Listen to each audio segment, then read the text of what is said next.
আসসালামু আলাইকুম রাহমাতুল্লাহি ওয়া বারাকাতুহু। আজকে পাঠে দেখাবো কিভাবে ছবির ব্যাকগ্রাউন্ড পরিবর্তন করতে হয় এবং ছবির ব্যাকগ্রাউন্ড পরিবর্তন করে কিভাবে অন্য ব্যাকগ্রাউন্ড অ্যাড করতে হয়। যেমন আমি আজকে ছবির এই ব্যাকগ্রাউন্ডটা পরিবর্তন করব, পিছনে যে ব্যাকগ্রাউন্ডটা আছে এটা পুরো পরিবর্তন করে আর পিছনে অন্য কোনো ব্যাকগ্রাউন্ড কিভাবে অ্যাড করা যায়। সাদা অ্যাড করব, কালো, লাল, নীল বা অন্য কোনো যে কোনো ব্যাকগ্রাউন্ড অ্যাড করব এই ছবির পিছনে। তাহলে আমাদের প্রথমে কী করতে হবে, এখানে এই ব্যাকগ্রাউন্ড পরিবর্তন করতে হলে পাথ করতে হবে, পাথ।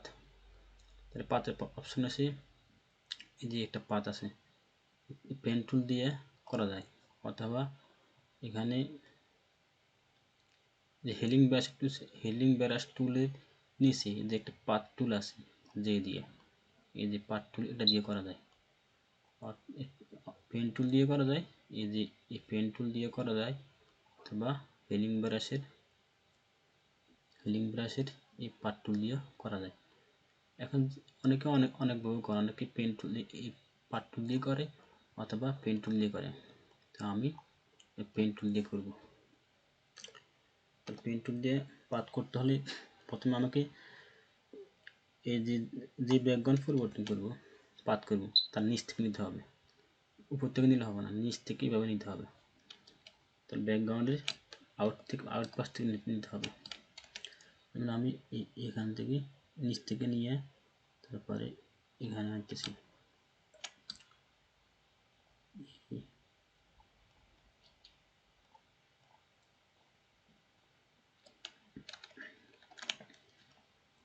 পাথ করা। লেফট মাউস দিয়ে ক্লিক করতে হবে, লেফট মাউস, রাইট মাউস না, লেফট মাউস দিয়ে ক্লিক করতে হবে।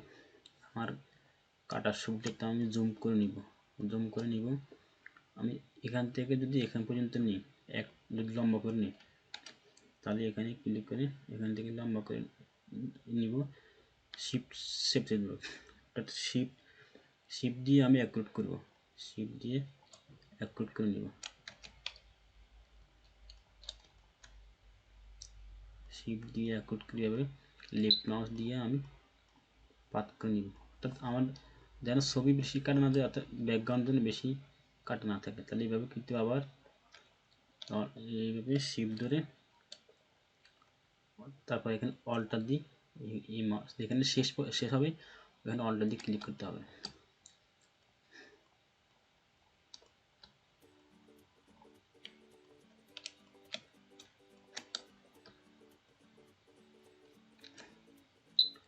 কানের নিচে দিয়ে গেলে কিন্তু আমরা এখানে যে কানের নিচ দিয়ে, অর্থাৎ যেখান দিয়ে রাউন্ড সেখান থেকে আমরা শিফট ধরে এইভাবে করতে হবে, শিফট ধরে চেপ ধরে এইভাবে লেফট মাউস দিয়ে টান দিব, তারপরে এখানে এই অল্টার দিয়ে এখানে ক্লিক করব,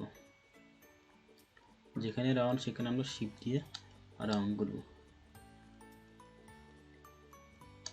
আবার এখানে রাউন্ড করব শিফট দিয়ে, লেফট মাউস দিয়ে অল্টার দিয়ে ক্লোজ করব।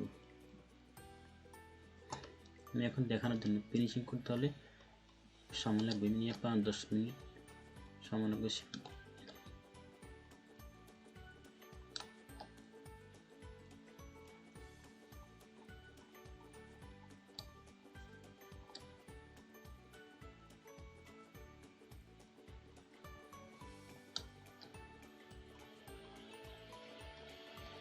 এভাবে পাথ করতে পেরে যাবে।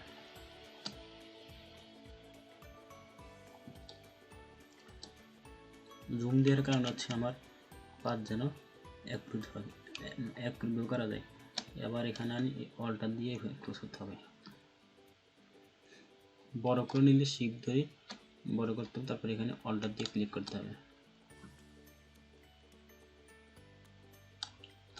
নতুন যারা শিখবেন তারা কয়েকবার ট্রাই করবেন, যে একবার, দুবার, 3বার, 10বার যে হয়ে যাবে তা না, এটাকে অনেকবার ট্রাই করতে হবে। তারপরে যে আপনি ছবির কাজ করতে পারেন ভালো মতন। আপনি অন্য ছবির কাজ না করেন, নিজের কাজ করতে পারেন, নিজের ছবি নিজেই আর্ট করতে পারেন, ফটোশপে কাজ করতে পারেন। তারপরে শেষ হওয়া পর্যন্ত আমি জুম আউট করে নিব কন্ট্রোল ম্যানেজ দিয়ে।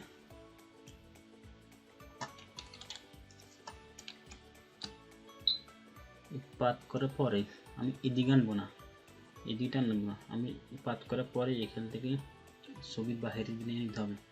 ছবির বাইরে দিয়ে লেফট মাউস ক্লিক করে ওই যেখান থেকে শুরু করেছি এইখানে গিয়ে ক্লোজ করতে হবে। তারপরে আমি রাইট এখানে শুরু করতে হবে, ক্লিক করার পরে এন্টার দিব, ক্লিক করার পরে কন্ট্রোল শিফট এন্টার দিব, কন্ট্রোল শিফট এন্টার, এন্টার দেওয়ার পরে দেখেন কি হয়। এন্টার দেওয়ার পর আমি দিব ডিলিট দিব, ডিলিট দিলে ছবির ব্যাকগ্রাউন্ড সাদা হয়ে গেল। এখন আমি এই সাদা ব্যাকগ্রাউন্ডটা রিমুভ করতে চাই, তাহলে কি করতে হবে, এই যে এখানে একটা চোখ দেখা যায়, চোখ এখানে ক্লিক করে দিব, এখানে ডাবল ক্লিক করব, এখানে এখানে এই ছবি এই সাদা ব্যাকগ্রাউন্ড ক্লিক রিমুভ করতে হলে আমাকে এই যে এখানে ব্যাকগ্রাউন্ড আছে এই ব্যাকগ্রাউন্ডে ডাবল ক্লিক করতে হবে, তারপরে ওকে দিব, ওকে দেওয়ার পর এখানে চোখে ক্লিক করব, এই যে একটা চোখ আছে এটা ক্লিক করব, তারপর ডিলিট দিব। দেখেন এখন এটা আমার পিছনে ব্যাকগ্রাউন্ড রিমুভ হয়ে গেছে। তারপর আমি যদি একটু দেখেন এখানে কিন্তু হালকা কালার ব্যাকগ্রাউন্ড রয়ে গেছে, আমি কি ম্যাজিক টুল ব্যবহার করব, ম্যাজিক টুল দিয়ে এখানে ক্লিক করব, তারপরে সিলেক্টে গিয়ে ফেদার দিব, ফেদার কত এখানে আমি দিব 0.2 দিব, তারপর ওকে দিব, ওকে দেওয়ার পর আমি ডিলিট দিব, শুধু ডিলিট দিব, ডিলিট দিয়ে দেখেন এর মধ্যে কম আছে, সাইডগুলো কম আছে, সাইডে কিন্তু কম। এখন আমি যদি এটা এই ছবিটাকে যদি আমি সেভ করি, এটার পিছনে আমি যে কোনো ব্যাকগ্রাউন্ড দিব, তাহলে কীভাবে সেভ করতে হবে, জেপিজিগুলো কিন্তু হবে না, আমাকে সেভ করতে হবে পিএইচডি ফাইলে, সেভ দিব, সেভ ডেস্কটপে দিলাম, এখানে পিএইচডি ফাইল, এখানে আছে অনেকগুলো ফাইল আছে জেপিজি, পিএক্সি, পিএনজি, আমাকে দিতে হবে পিএইচডি ফাইল দিলে আমি এই ছবির ব্যাকগ্রাউন্ডে অন্য কোনো ব্যাকগ্রাউন্ড পরিবর্তন করতে পারবো, অন্য কোনো কাজ করতে পারবো, লেখালেখি করতে পারবো এই ছবির পেজে। তারপর আমি নাম দিব, যেমন ফাইল 1 দিব, পিএইচডি দিয়ে সেভ করব। এখন দেখেন আমি এটা ক্লোজ করে দিব, আবার এখানে গিয়ে ফাইলে গিয়ে ওপেন করব, ডেস্কটপে ফাইল, দেখেন আমি যে ব্যাকগ্রাউন্ড চেঞ্জ করেছি এই ব্যাকগ্রাউন্ডগুলো ঠিক আগের মতো, মানে ব্যাকগ্রাউন্ড পরিবর্তন হয়েছে এটা দেখা যাচ্ছে। এখন আমি যদি এটার পিছনে অন্য কোনো ব্যাকগ্রাউন্ড দিই, অথবা এই ছবিটাকে নিয়ে অন্য কোথাও বসাই, আমি এখানে একটা ছবি ওপেন করব ব্যাকগ্রাউন্ড, মানে ব্যাকগ্রাউন্ডটা আমি যদি এই ছবিটা এখানে বসাই, তাই কিন্তু মাউস দিয়ে লেফট মাউস দিয়ে এইভাবে ক্লিক করে এই যেখানে আছে সিলেকশন মুভ টুল দিয়ে কিন্তু এক জায়গাতে অন্য জায়গায় মুভ করা যায়, এটা হচ্ছে মুভ টুল।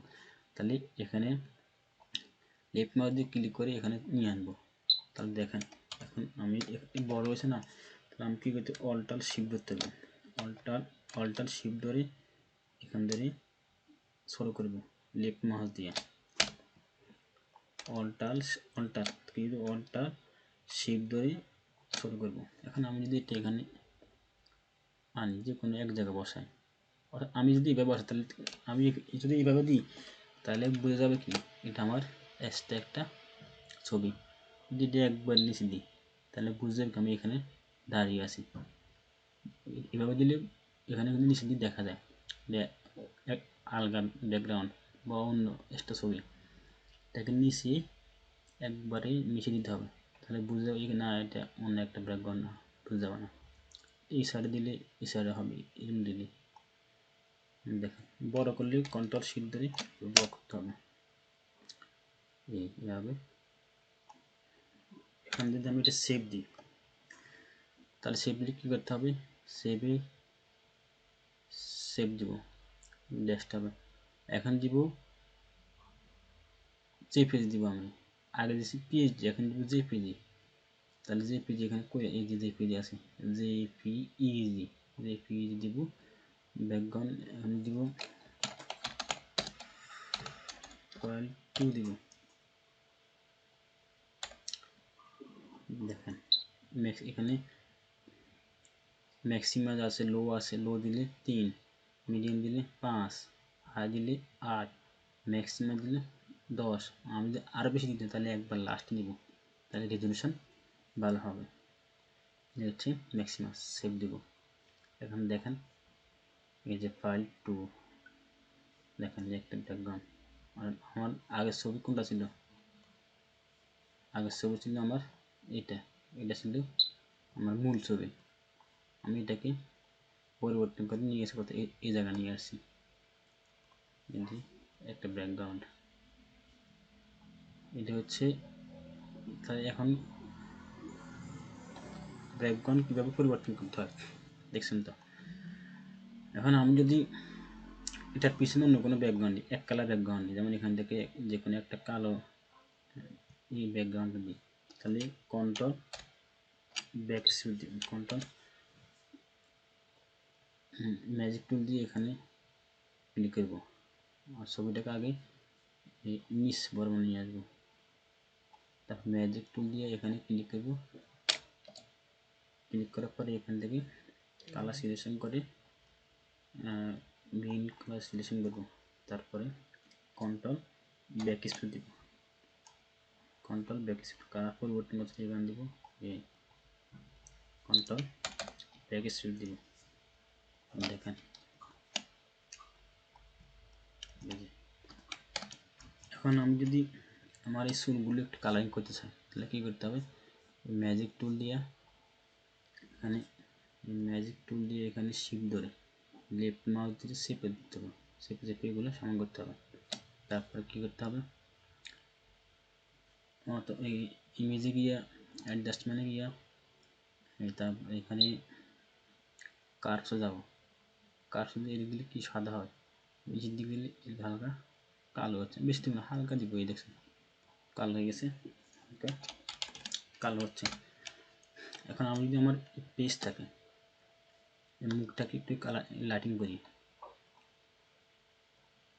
তাহলে এই যে ম্যাজিক টুল দিয়ে এখানে ক্লিক করতে হবে, তারপরে শিফট ধরে ধরে এগুলা মুছে দিতে হবে, শিফট দুটো লেফট মাউস দিয়ে এগুলো এখানে ক্লিক করে করে এগুলা মুছে দিতে হবে। এই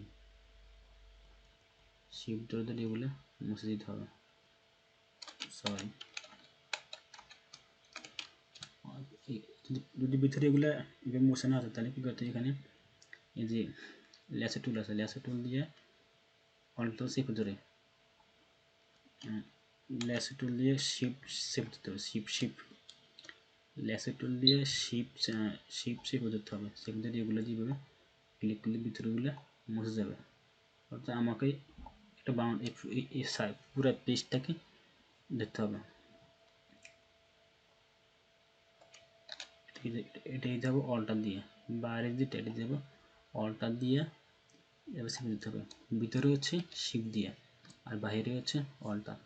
তাহলে আবার দেবো অ্যাডজাস্ট মানে ক্রাফটস, এখানে আমি এবার দেবো লাইটিং করবো, হালকা দিলাম সাদা লাইটিং হলো, ইমেজে গিয়ে অ্যাডজাস্টমেন্ট দিলাম ব্রাইটনেস কন্টেস্ট, হালকা ব্রাইটনেস কন্টেস্ট হালকা বাড়িয়ে দেব, ব্রাইটনেস বেশি দেবো না, হালকা দিব।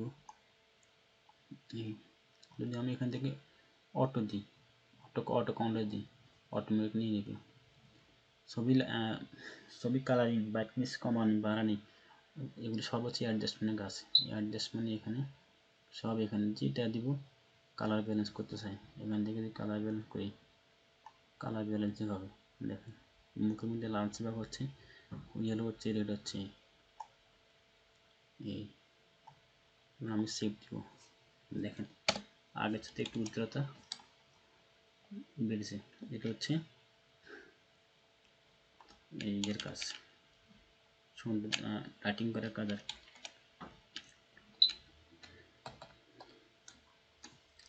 তাহলে আশা করি বুঝতে পেরেছেন কীভাবে ছবি ব্যাকগ্রাউন্ড পরিবর্তন করতে হবে।